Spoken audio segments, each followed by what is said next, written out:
ഇന്ന് നിങ്ങളുടെ വരുമാനമൊക്കെ നിന്നു പോയാൽ ഒറ്റ ദിവസം കൊണ്ട് പട്ടിണിയായി പോകുന്ന കുറച്ച് പേര് ഈ കൂട്ടത്തിൽ ഇരിപ്പുണ്ട്. ഒറ്റ ദിവസം, ഒരു ദിവസം പോലും ഒരു എമർജൻസി ഫണ്ട് ഇല്ലാത്ത ആളുകൾ ഇവിടെ ഇരിപ്പുണ്ട്. ഒരു മാസത്തേക്ക് പിടിച്ചു നിൽക്കാൻ പറ്റുന്ന ആളുകൾ ഇവിടെ ഇരിപ്പുണ്ട്.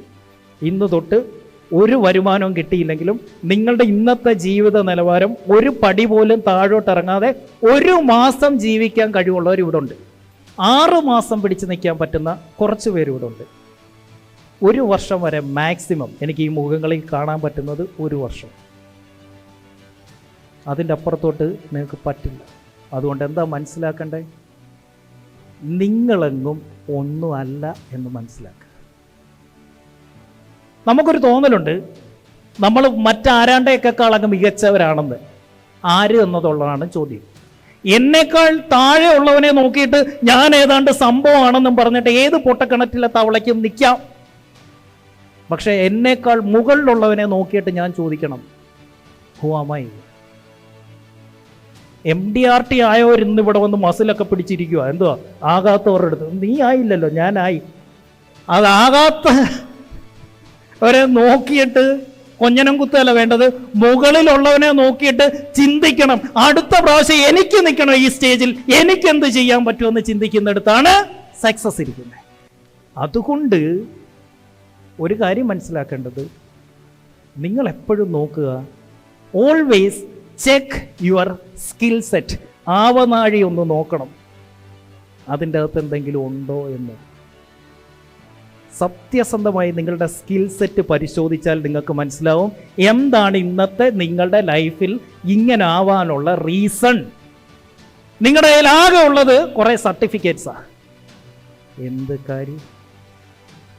ഏത് സ്കൂളിൽ ഏത് കോളേജിലാണ് നിങ്ങളെ പഠിപ്പിച്ചിരിക്കുന്നത്? അവര് ഈ സ്കൂൾ സിസ്റ്റം ഉണ്ടാക്കി വെച്ച എന്തിനാണെന്നറിയോ? ആരാ ഇത് ഉണ്ടാക്കിയെന്നറിയോ? ഈ സ്കൂൾ സിസ്റ്റം ഈ 1% ആളുകൾ.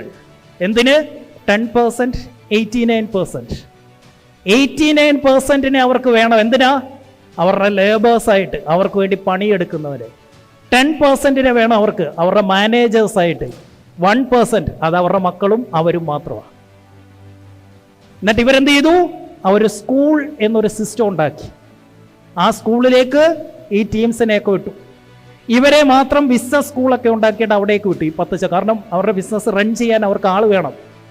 അവരുടെ മെഷീനറി റൺ ചെയ്യാൻ 89% പേരും, അവൻ്റെ ബിസിനസ്സിനെ റൺ ചെയ്യാൻ 10% സ്കിൽഡ് ആളുകളും. അതുകൊണ്ടാണ് ഒരു സ്കൂളിലും കോളേജിലും കാശുണ്ടാക്കാൻ പഠിപ്പിക്കത്തില്ല. ഏതെങ്കിലും സ്കൂളിൽ പഠിപ്പിച്ചിട്ടുണ്ടോ? ഏതെങ്കിലും കോളേജിൽ നിങ്ങൾ പഠിച്ചിട്ടുണ്ടോ ഹൗ ടു മേക്ക് മണി? ജീവിതത്തിൽ ഇതല്ലാതെ വേറെന്തോ പഠിക്കണ്ടേ? അത് പഠിപ്പിക്കില്ല. വൈ? ഇവർക്കൊരു സ്ട്രാറ്റജി ഉണ്ട്. ആർക്ക്?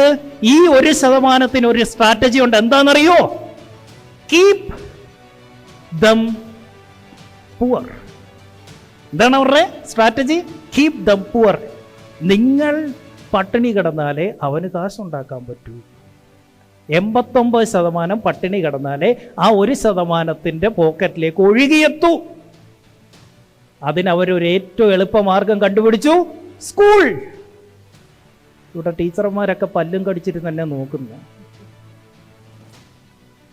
നമ്മുടെ മക്കൾക്കല്ലേ നമുക്ക് സമ്പത്തുണ്ടാക്കേണ്ടത് എങ്ങനെയെന്ന് പഠിപ്പിച്ചു തരേണ്ട ആരാ?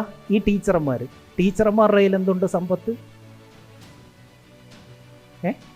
8,000 രൂപ 10,000 രൂപ സാലറി മേടിക്കുന്ന ആ ടീച്ചറിന് എന്തറിയാം സമ്പത്തിനെ കുറിച്ച്? അപ്പോൾ ഡിഗ്രി ഉള്ളത് കൊണ്ട് അങ്ങ് പഠിച്ചു എന്നാരും വിചാരിക്കണ്ട. സമ്പത്തുണ്ടാക്കണമെങ്കിൽ you have to learn how to make money without conscious effort. അപ്പോഴാണ് നമ്മൾ മണിയുടെ മാസ്റ്റർ ആവുന്നത്. Money mastery. എന്താ അത്?